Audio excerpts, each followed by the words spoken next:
Hello mister স্বামী। ববিতা, কোথায় তুমি? আমি তো অনেক দূরে। অনেক দূরে মানে? মানে আমি চলে যাচ্ছি। কোথায়? সেটা তো বলা যাবে না। সেটা যদি বলি ইচ্ছাস্ত্রের মতো আমার চোখের সামনে আবার চলে আসবা। চেনা কি আমার বাকি আছে? নিজেকে অনেক চালাক হবো, তাই না? কিভাবে ভালো হবার নাটক করে তোমার চোখের সামনে করে পাখির মতো পালিয়ে যাচ্ছি।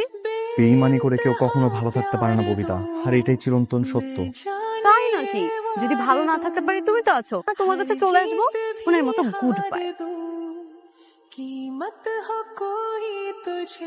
তোমার স্বামী আসেনি তো আবার কিছু কিছু? আরে না, তখন বউ হারানোর শোকে বসে বসে কান্না করতেছে। এখান থেকে দ্রুত পালাইতে হবে, কোনো সময় নেওয়া যাবে না। তাড়াতাড়ি চলো, আসো। ব্যাগটা টানতে ছিল না, আমাকে দাও। তোমার গাড়ি আনার কথা ছিল, গাড়ি কই? গাড়ি ওইদিকে রাখছি, সামনে গিয়ে গাড়ি তুলবো। তাড়াতাড়ি এসো। ওই, তোর এত বড় সাহস তুই কেন হাঁটছিস? আমি আজকে তোর এই লাগেজ দি মাইরা ভর্তা বানাই ফেলাম। যেও না, ওইদিকে যেও না। ওরা আজকে মাইরাই ভাবো, ওই এলে তুই কম।